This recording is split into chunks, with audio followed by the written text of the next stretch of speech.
ओम नमः शिवाय गुरवे सच्चिदानंदमूर्तये निष्प्रपंचाय शांताय निरालंबाय तेजसे। हरिओम प्रभु जी। आज के इस अध्यात्म परिषद में आप सबका स्वागत है। आज का प्रश्न भावनगर से विनुभाई मजीठिया जी का है।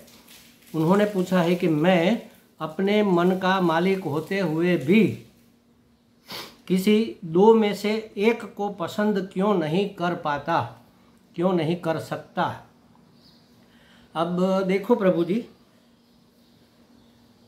आपने कहा मैं अपने मन का मालिक होते हुए भी, तो आप जरा चेक करो कि आप अपने मन के मालिक हो या नहीं।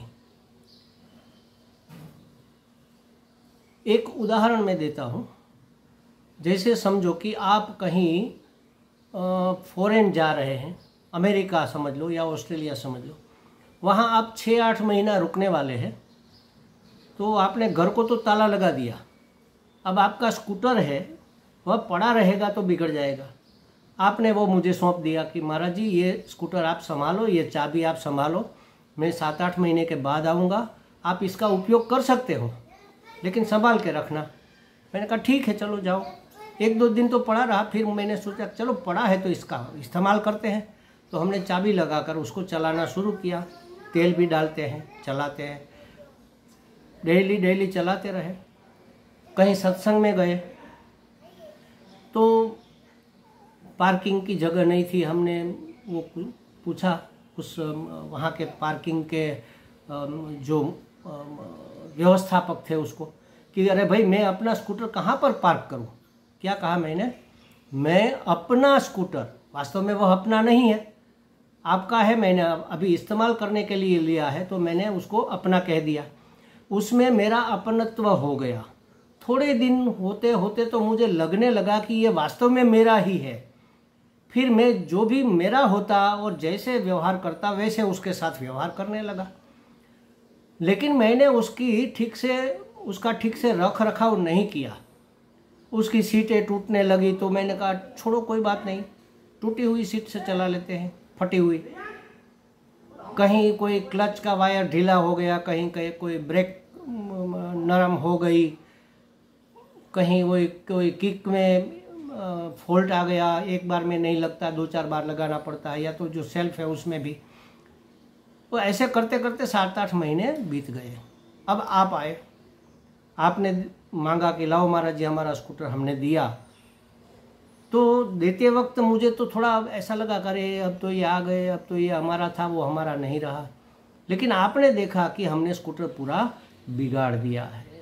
अब जैसे स्मूथली आप चलाते थे वैसे नहीं चल रहा, तो आपको फिर रिपेयर करना पड़ेगा, रिपेयर करवाना पड़ेगा, गैरेज में देना पड़ेगा, पूरा का पूरा बॉडी चेकअप करवा के, हॉस्पिटलाइज करवा के उसका ट्रीटमेंट करवाना पड़ेगा। तब वह पहले जैसा तो नहीं हो सकता, लेकिन थोड़ा पहले जैसा कुछ हो जाएगा और आप उसको चलाने लगेंगे। बस उसी तरह भगवान ने हमें मन दिया और मन देकर स्वतंत्रता भी दी कि आप इसको जैसे चाहो रखो, चलाओ। अब ये आपको हम देते हैं, हम 100 साल के बाद वापस आएंगे, आपसे मांगेंगे। मनुष्य की आयुष्य समझ लो करीब 100 साल मान लो। जितने भी साल है उतने साल तक हमें अपना यह मन भगवान का दिया हुआ मिला है, अपना नहीं है। इसको अपना करने के लिए हमें क्या करना पड़ेगा? जैसे आपने हमें स्कूटर दिया तो हमें क्या करना पड़ेगा? अपना मानकर इस्तेमाल तो कर सकते हैं, लेकिन उसका रख रखाव इतने अच्छे से करेंगे। जैसे कबीर ने कहा ना, ज्यों की त्यों धर दीनी चदरिया। भगवान ने हमें चादर दी ओढ़ने के लिए, हमने मैली करके वापस लौटाई। लेकिन कबीर कहते हैं कि हमने मैली नहीं की, हमने ज्यों की त्यों, जैसी थी वैसी की वैसी उसको वापस कर दी। हमारे आश्रम है ना वहाँ पर हरिद्वार ऋषिकेश में या अहमदाबाद में भी, वहाँ हर एक कमरे के दरवाजे के अंदर के भाग में जब दरवाज़ा बंद करो तब दिखता है, एक नोटिस लगा होता है। वहाँ पर सब सूचनाएं लिखी होती है। उसमें से एक सूचना यह है कि आप जब यह कमरा खाली करके जाओ तब आपको इस कमरे और आपके टॉयलेट बाथरूम की ऐसी सफाई करके वापस देना है जैसा आप आए तब आपको मिला था। माने ज्यों की त्यों धर दीनी।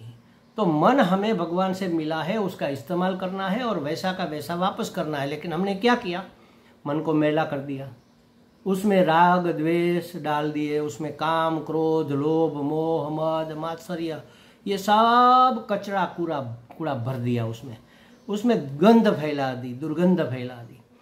अब वो मन वासनाग्रस्त हो गया, आवेगात्मक हो गया, और जो भी कार्य हमारे करने के लिए सामने आते हैं वह कार्य हम विवेक का उपयोग करके नहीं करते, आवेगात्मक कर बैठते हैं। हमारी इच्छा नहीं है फिर भी ये हो जाता है। क्यों हो जाता है?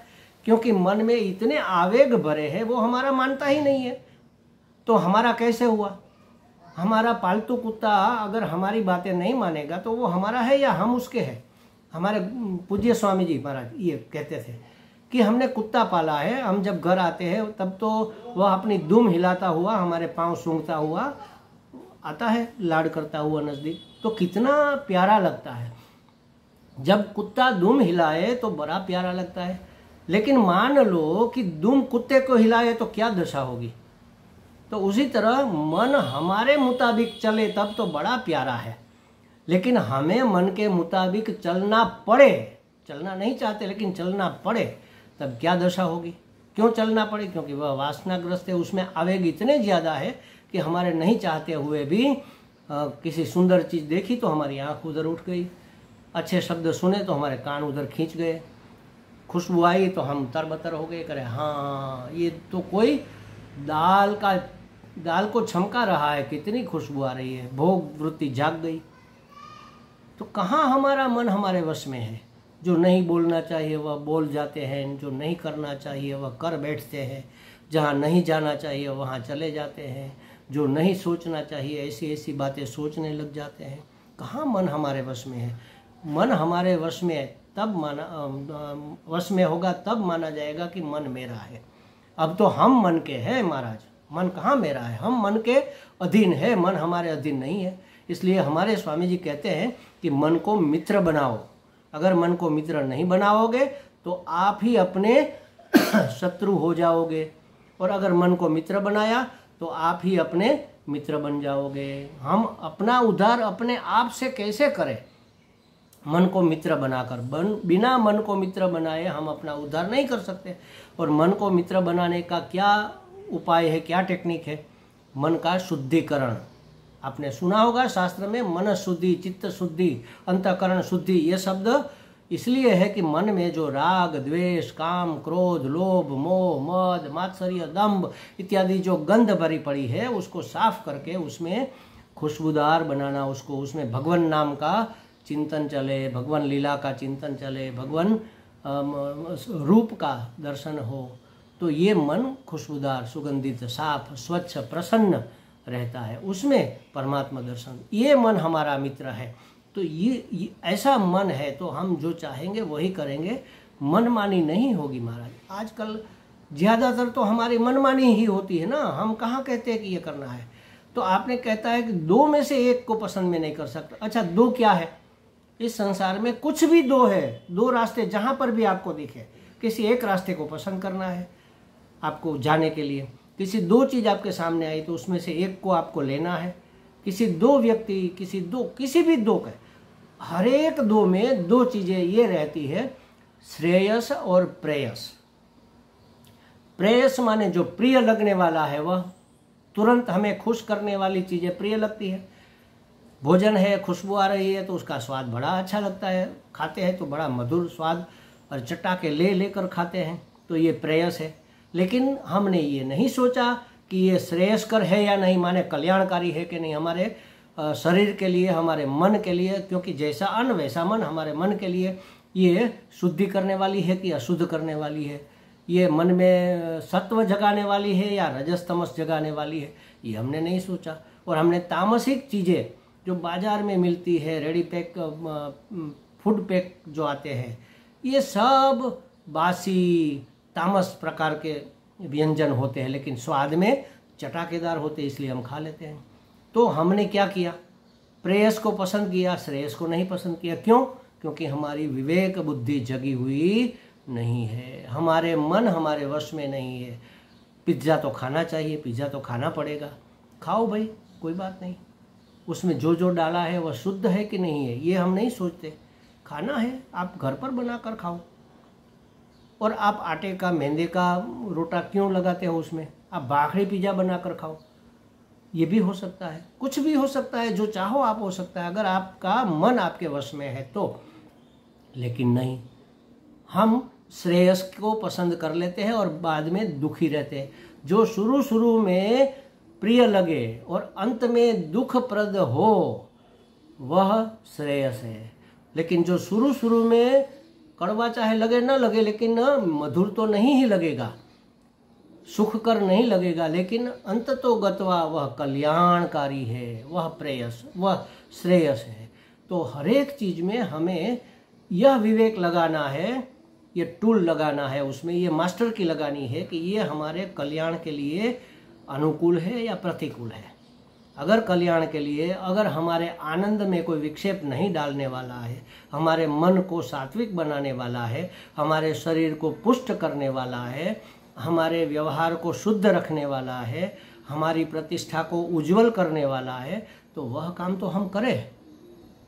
लेकिन शुरू शुरू से ही हमें खुशी देने लगे और बाद में जाकर उसके परिणाम हमें भोगने पड़े, ऐसा प्रेयस्कर वस्तु का हम चुनाव न करें। ऐसा विवेक मन में कब होगा? जब मन में आवेग नहीं होगे, जब मन में विकार नहीं होगे, जब मन में वासना नहीं होगी। वासनाग्रस्त मन कभी विवेक नहीं कर सकता, वह वासना के वश हो जाता है। तो मन का शुद्धिकरण करके निर्वासन, निर्दोष, निर्मल, शांत, पवित्र, शुद्ध, स्थिर मन अगर हम बना पाते हैं तो फिर कहना ही क्या, कल्याण ही कल्याण है। हमारा मन अभी हमारा है ही नहीं, अभी हमारा मन वासना का मन है, वासना के अधीन है, हमारे अधीन नहीं है। तो हमारे मन को अगर हम हमारा बना दे तो किसी दो में से एक पसंद करने में हमें कोई रोक नहीं सकता। हमें लगता है विनू भाई जी को कुछ स्पष्टता हो गई होगी। हरि ओम।